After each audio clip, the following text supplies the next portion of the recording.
May we embrace this moment first in silence, allowing the heart pulse of life and its gentle breath to clear our minds. We turn to that great source of strength within, the wellspring of life. In moments like these, we gather, each alone in our solitude, yet together in our true regard. At moments like these, we try to put away the daily obstacles, the heartaches and irritations. We try to put away our worries and open ourselves to that great pulse of life and the rhythms of life.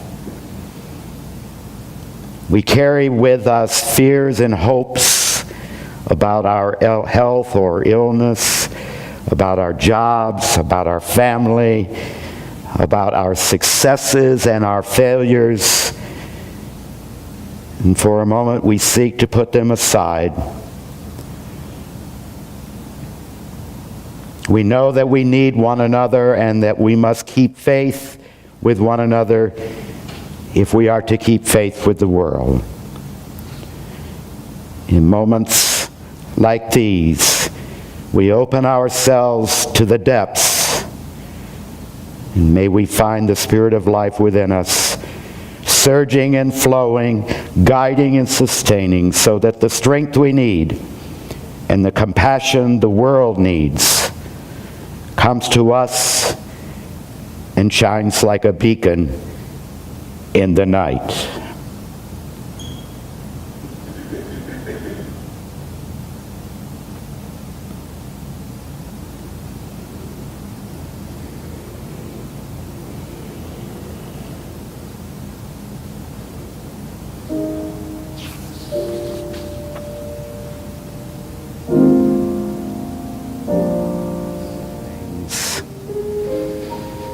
Hold us close and incline us to hold one another close. Our living plunges us from yesterday to tomorrow faster than we're ever ready for. We were kids on the playground just a few minutes ago, and now look at us, kids in aging skin. The story that we become with every second seems as though someone is speed reading it. We hardly have time to bump up against one another, let alone to make any real connections. And we grab desperately for meaning in this haste we seem to be. Hold us close. Slow us down. Help us see each day with grateful wonder, as if it were the first page of the story. Help us live each day in thoughtful fullness, as if it were the last page of the story. Hold us. Slow us. Help us. And keep us going as long as we can.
Yes, in all ways we speak and believe these things. Amen. Long ago and far away, it was a dark and stormy night. And as midnight approached the Baroness Erlanger Hospital in Chattanooga, Tennessee, a woman was in labor, her child waiting to be born. She was alone, even among the doctors and the nurses, because the father of the child was not present. Indeed, the father was furious that she had even wanted the child in the first place. And some months before, he had arranged for an abortion, quite illegal in those post-World War II days. The wizened old woman who was to perform the operation at the last minute refused. She said, "It is not right for you to let this baby go. The child must be born, for there are important things that he must do in his life." The frantic mother sobbed, but the father will not claim the child and defiantly refuses to let me deliver it. The old woman who lived and worked in a dilapidated hovel down on the banks of the Tennessee River still refused, adamant in her prediction of the importance of this child. Months later, the child was born, and the boy was named Thomas, after the disciple. And thus began my existence, charged as it was with the challenge of living an important life, one that truly mattered. Now, how's that for the opening lines of a story about Thomas Gary Anastasi?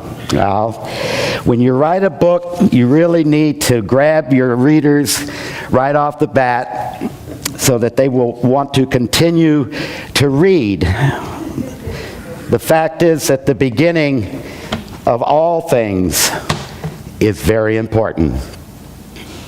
So today, in this season of storytelling, telling the ancient legends and the ancient myths about the birth of God in the world, the birth of the great prophets, the birth of those who will save the world, we speak about story, and the story. And what I mean is my story and your story and our story together here at Live Oak. The first time I ever thought about this stuff was when I was 36 years old and attempting to be accepted into seminary at Star King School for the Ministry up in Berkeley. A noteworthy part of the application process was the requirement for me to tell my story. They ask on the application, how does the story of your life have to do with why you want to come to this school? And I'd never really thought about that before.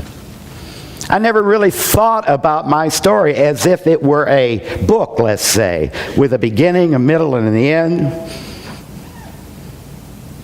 And I realized that everything I was doing in my life was based on some unassumed or some unexplored assumptions about my life and the story of my life. And I never really thought about that before.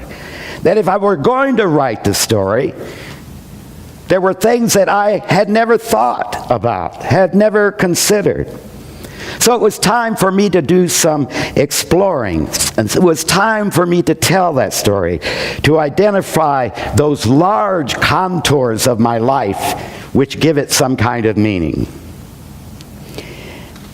And so writing this autobiography became a daunting task. It was the most difficult thing I ever attempted. And my primary was that I would be forced to look closely into the details of my life in order to recognize the plot as it was continuing on. So, as I sat down, I realized that the first requirement was to decide whether or not I was going to write nonfiction or fiction. Do I want to write the literal truth of my life, or did I want to write what I wanted to be the literal truth of my life? And what would be the advantage of each or any of those methods? Well, at age 36, I had only recently come out of the closet as a gay man, and the central task of the coming out process is that eventually you have to break down and tell the truth. Tell the truth about who you are, about yourself, to yourself, and then to the world. That kind of truth-telling is very hard and it's very risky, since you have to face things about yourself that will mean a radical alteration of the storyline in your life and the meaning of that storyline. Well, it took me 35 years to finally decide that my life would be better if I came out, even with all the inevitable consequences. So I came out and I realized that truth-telling really does have its advantages. I decided that my story must be authentic and not a fairy tale. Well, actually it is sort of a fairy tale, but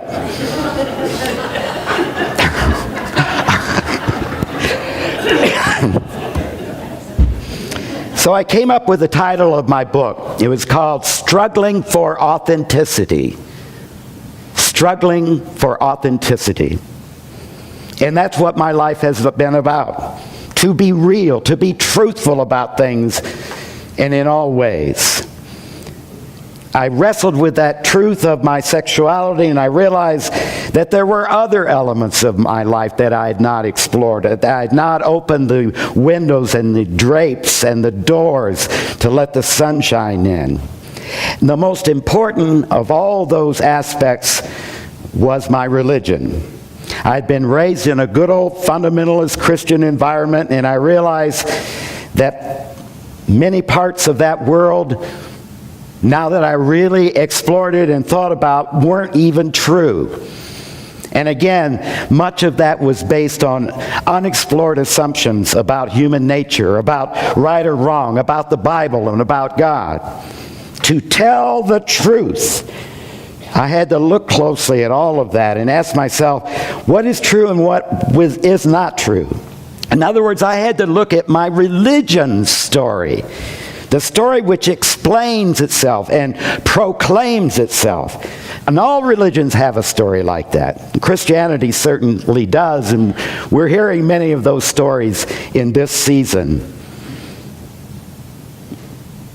So what is the truth about my own version of what I thought was my solid and fervent Christian belief?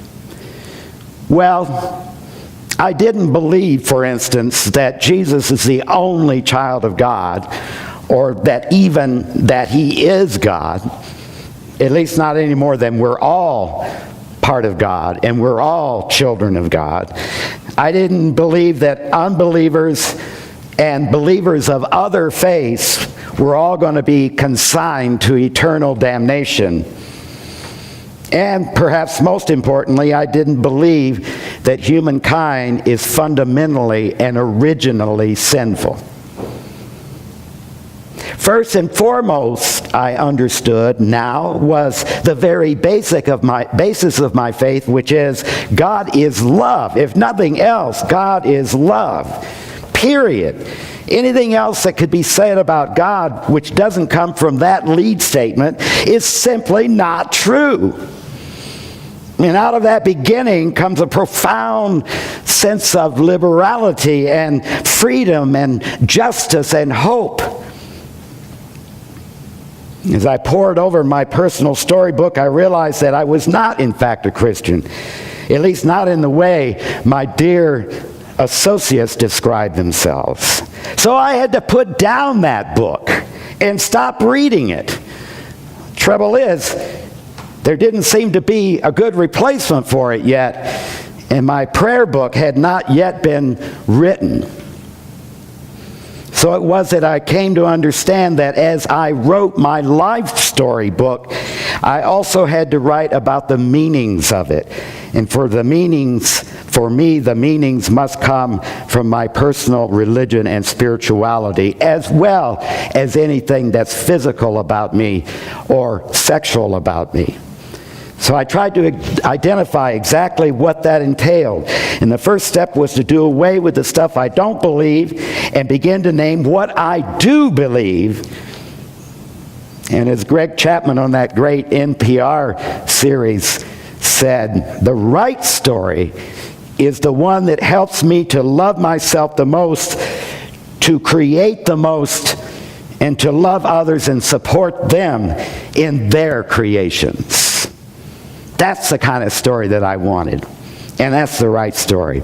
I learned along the way, I discovered again and again that my life story and my spiritual story were entirely dependent on each other. It was at that moment that I knew my story would be about ministry. That is, how I lived and how I must come out of how I believed. And then there was a disconnect between these two elements.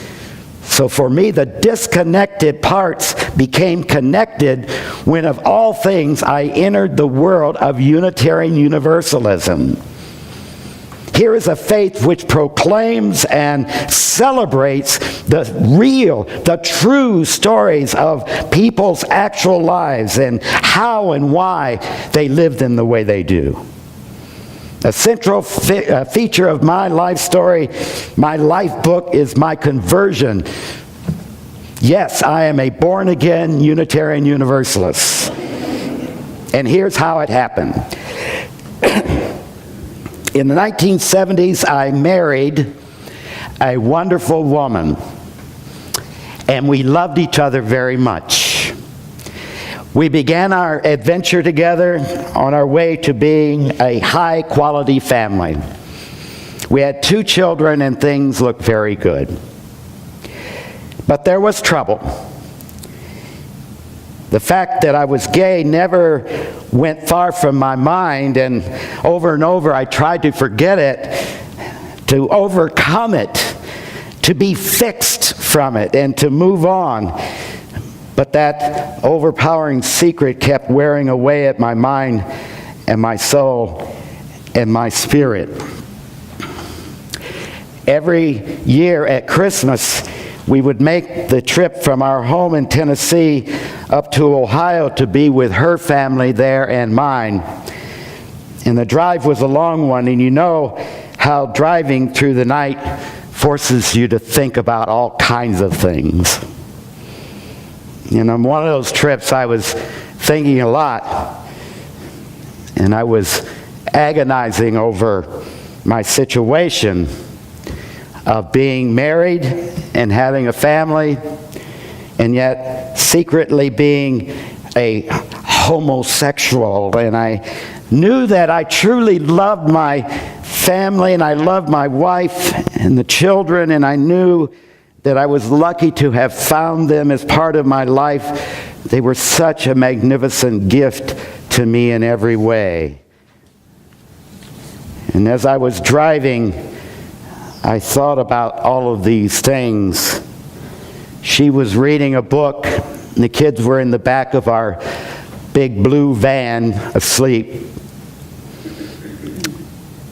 And I thought of these things, and I realized that I had a fundamental belief that was accompanying me on that trip. I believed that I was a fraud, and that I had falsely taken the gifts that had been given to me and did not deserve them. And I agonized over the criminal duplicity of my life and the fraud reasserted my worthlessness, my condemnation by God even, and mostly by myself. And the anguish increased as I drove, and I was sinking down, further and further from a clear mind, from my sanity even. And I began to cry, at first silently, and then I began to sob. And it became strong enough that I had to pull over to the side of the road, for I couldn't go on.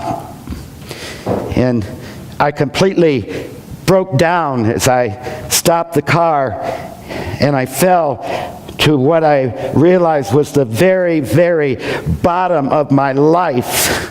And my wife was startled, and she rushed over to me, worrying and wondering what was wrong. And I tried to tell her about my distress, and I told her that I loved her and I loved the kids, but I didn't know what to do anymore.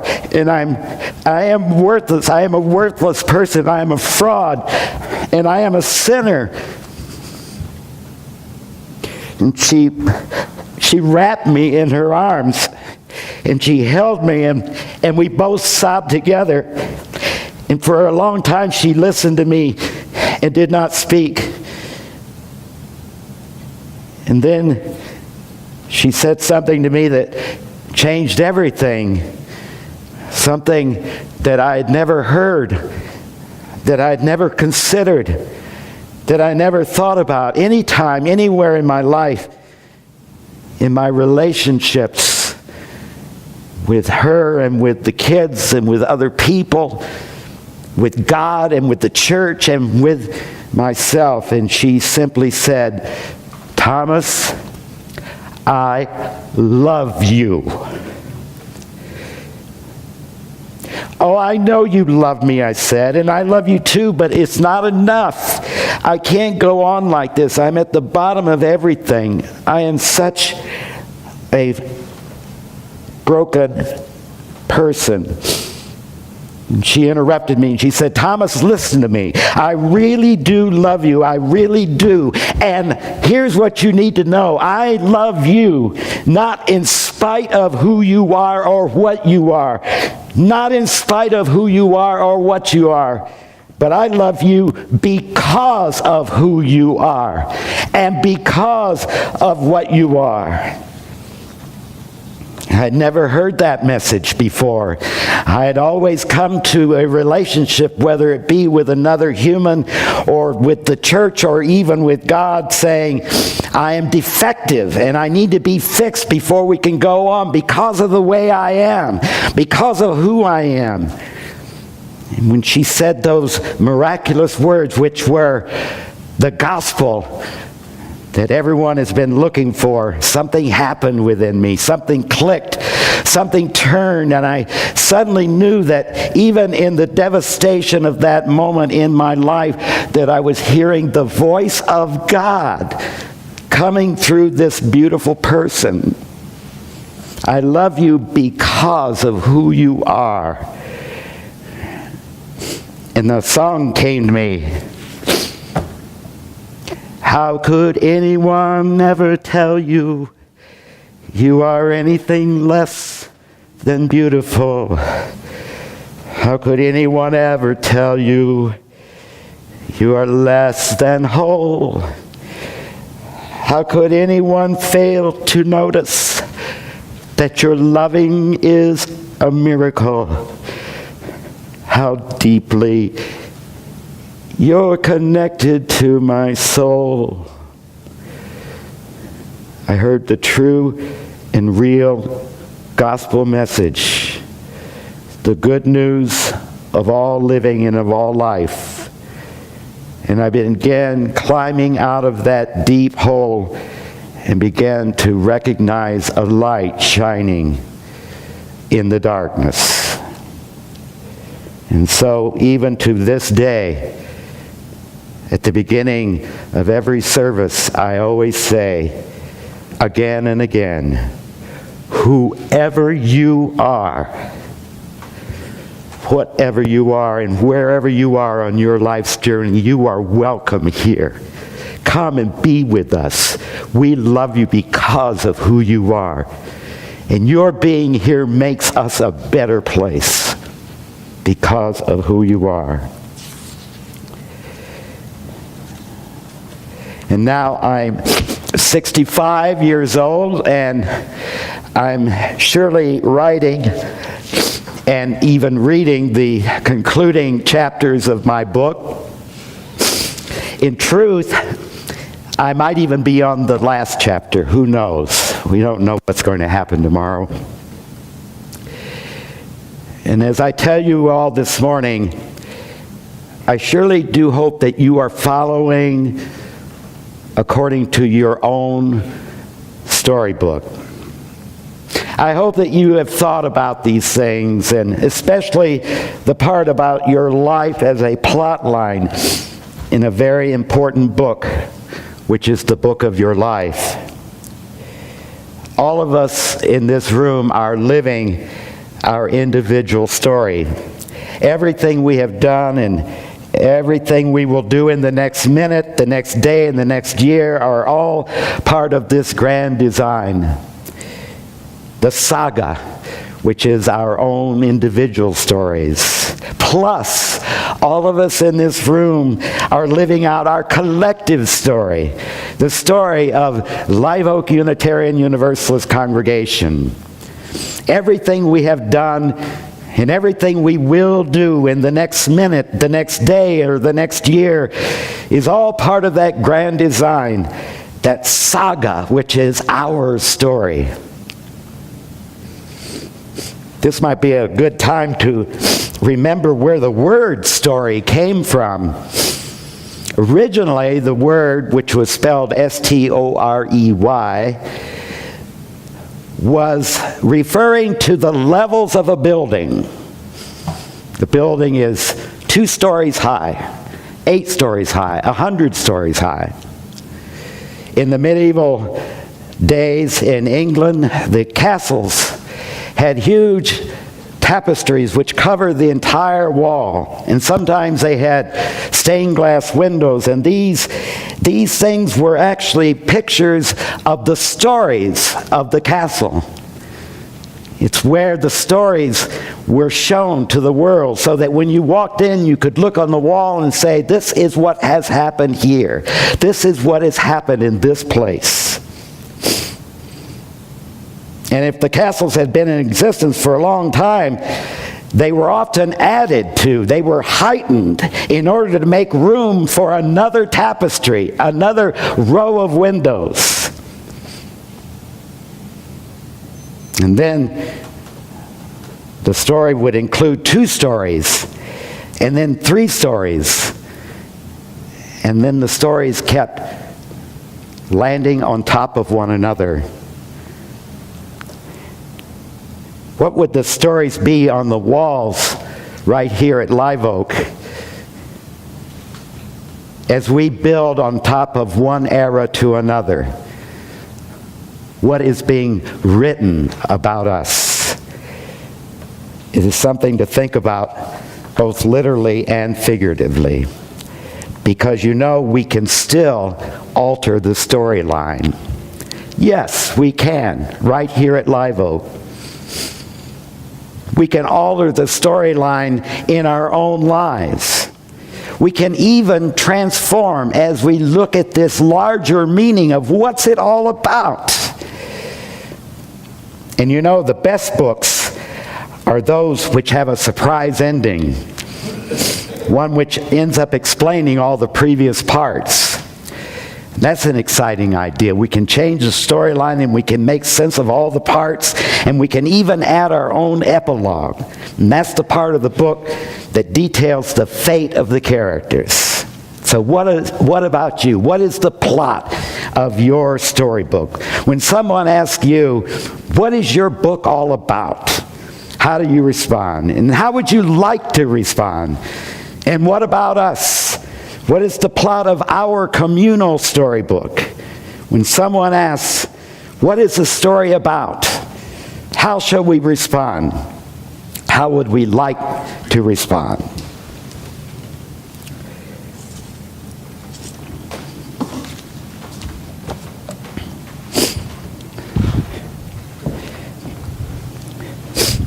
So here's the last chapter I've written in my own storybook.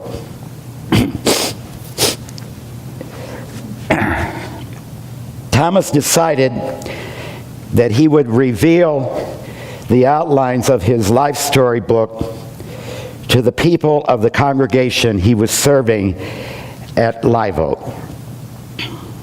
He prepared a sermon for December 9th, 2012, a service entitled The Story, in which he told the truth about his book.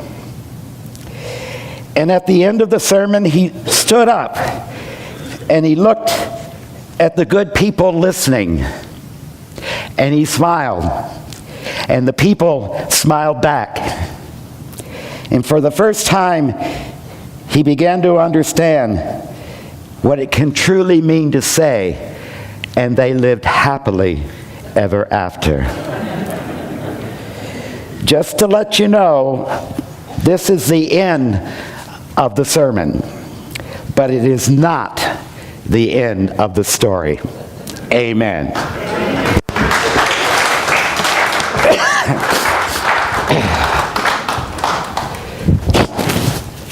Oh, that made a nice sound. That was great.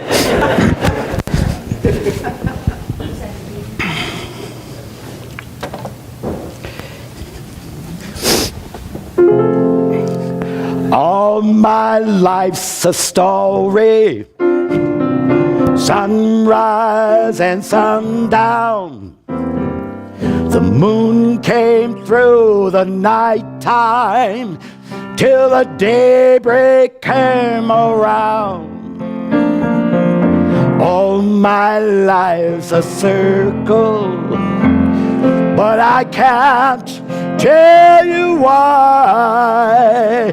Seasons spinning round again, and the years keep rolling on by.